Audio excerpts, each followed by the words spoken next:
أفلا يتدبرون القرآن ولو كان من عند غير الله لوجدوا فيه اختلافا كثيرا.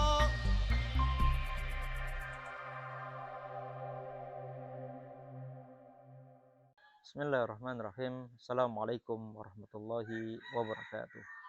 Alhamdulillah, salatu wassalamu ala rasulillah, wala hawla wala quwata illa billahil aliyyil azim. Saudaraku yang dirahmati Allah subhanahu wa ta'ala, dari sisi historis, hijrah Nabi Muhammad sallallahu alaihi wasallam dimaknai sebagai perpindahan ke arah yang lebih baik dari satu tempat ke tempat lainnya. Pada tanggal 1 Muharram, Rasulullah Shallallahu Alaihi Wasallam keluar dari kota Mekah, dan pada hari Jumat tanggal 13 Rabiul Awal atau 24 September 622 Masehi, setelah melakukan perjalanan panjang, akhirnya Rasulullah tiba di Yasrib, sebuah kota yang kemudian dikenal dengan nama Madinah Al-Munawwarah. Setelah Fathul Mekah, yakni pembebasan kota Mekah, hijrah tidak lagi dimaknai demikian.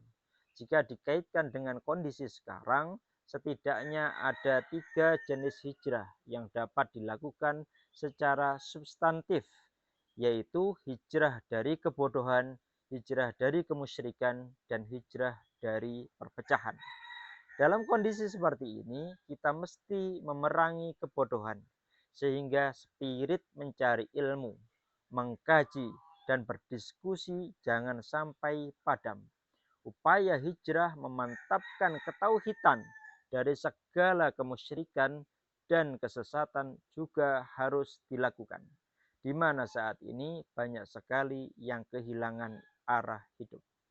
Banyak dari manusia yang hanya ikut-ikutan, sehingga justru ikut dalam kesesatan. Di tengah ketidakpastian saat ini, manusia semestinya memiliki tauhid yang kuat, berserah diri dan meyakini segala sesuatu berasal dari Allah Subhanahu wa Ta'ala.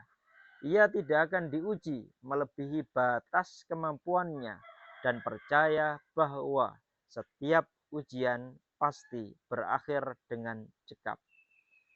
La yukallifullahu nafsan illa wus'aha laha ma kasabat wa 'alaiha maktasabat. Allah tidak membebani seseorang melainkan sesuai dengan kesanggupannya. Ia mendapatkan pahala dari kebajikan yang diusahakannya, dan ia mendapatkan siksa dari kejahatan yang dikerjakannya. Quran Surat Al-Baqarah ayat 286. Dan yang terakhir, saudaraku sekalian, adalah hijrah dari perpecahan. Fenomena saling serang, mengkritisi tanpa solusi, bahkan menjatuhkan nama baik, kini justru semakin masif. Bukan hanya di media sosial, dalam ranah sosial pun terjadi. Hal inilah yang akan mempersulit dan memperkeruh suasana kehidupan. Sementara manusia seharusnya mengamalkan sikap saling tolong-menolong. Maka dalam bersikap terhadap saudara seiman, sebangsa dan senegara, hendaknya tidak saling berkompetisi meskipun dalam kebaikan. Karena dalam kompetisi masih terdapat ego yang bisa menjadi pintu masuk godaan setan. Untuk itu, gunakanlah selalu ayat wa ta'awanu 'alal birri wattaqwa, dan menolonglah kamu dalam mengerjakan kebajikan dan takwa. Al-Maidah ayat 2. Sedangkan penggunaan ayat fastabiqul khairat, seperti yang sering kali kita dengar, itu untuk kita dan non-muslim lainnya.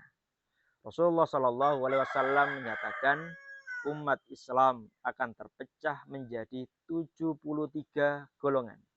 Ala inna min qablikum min ahlil kitabi iftaraku ala isnaini wa sab'ina millah wa inna hadhil millah sataftariqu ala salasi wa sab'in isnatani wa sab'una finnar wa wahidatun fil jannah wa hiya al jamaah. Ketahuilah sungguh umat sebelum kalian dari kalangan ahli kitab telah terpecah belah menjadi 72 golongan. Dan umat ini atau umat Islam ini akan terpecah belah menjadi 73 golongan.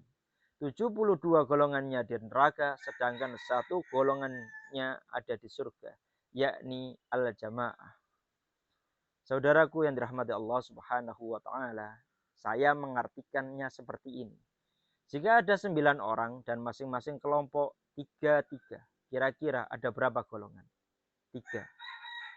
Bagi saya tidak. Ini bisa menjadi 5 golongan. Anggap saja kelompok A 3 orang, B dan C juga 3 orang. Ini 3 golongan. Dan golongan yang keempat bisa jadi koalisi antara A dan B atau B dan C. Dan golongan yang kelima adalah koalisi A, B, dan C. Maka saya mengartikan ada 73 golongan yang terpecah belah.